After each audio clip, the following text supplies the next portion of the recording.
In 3.26, Winter Orb got buffed, and now it deals about 26% more damage.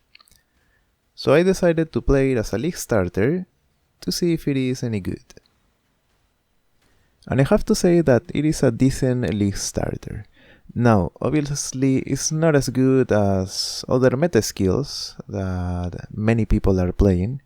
In the case of Winter Orb, according to PoE Ninja, only 0.6% of the player base is playing Winter Orb.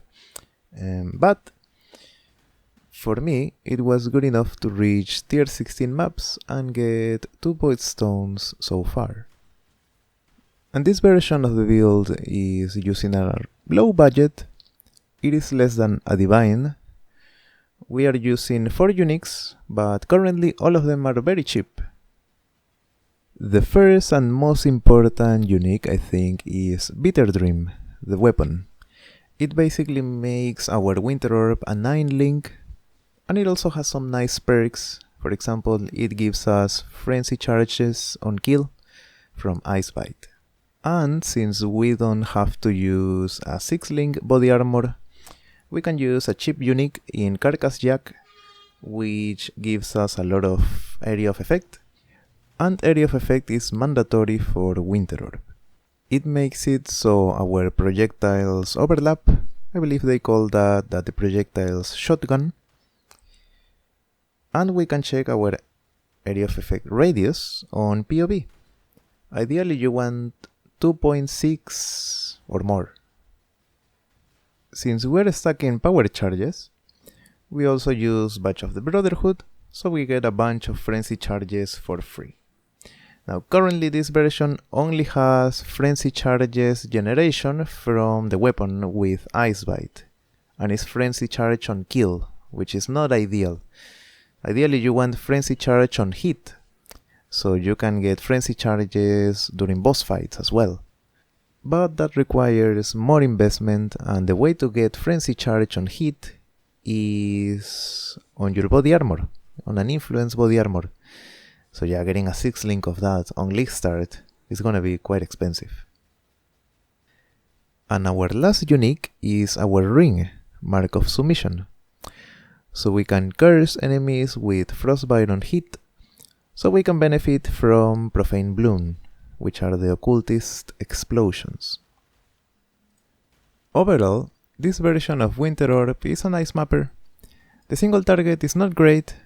Not having frenzy on hit hurts on boss fights. We do have a 4-link Winter Orb with spell totem support to help with the single target. The survivability is alright. Frost Shield really helps a lot. And the nice thing about Frost Shield is that since we scale so much area of effect, our shield radius is pretty big, so we have room to move around.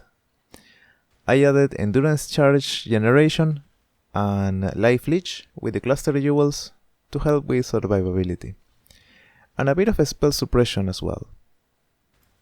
Now regarding the league mechanic, I can kill some mercenaries even on high tier maps, but some of them will just one-shot me. To be fair, that seems to be a common complaint from what I've read online. I do have a mercenary with Determination and Molten Shell, so it helps with survivability.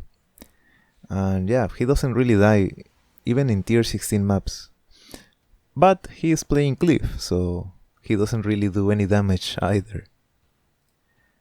Now, this version of Winter Orb has a lot of room for improvement still. But I wanted to make this video and share this version of the build because I want to push Winter Orb further, and to do that I kind of have to get rid of the Bitter Dream, the Carcass Jack, and get some of the more typical endgame items for the Winter Orb, you know, all the power charge stacking occultist gear. Anyways, if you're interested in playing this build, I'm going to leave in the description of the video the POV with my current version of the character at level 88, and also 2 POVs of my character at level 50 and at level 74. so you can see how my progress looked. The level 50 character was from either Act 6 or 7, and it was doing decently. It was quite squishy, since I was mostly getting damage. For the first 5 acts, I was leveling with Winter Tyrant and Creeping Frost, and then switched to Winter Orb. The level 74 character was doing up until tier 5 maps without too many problems. So I hope you found this video useful.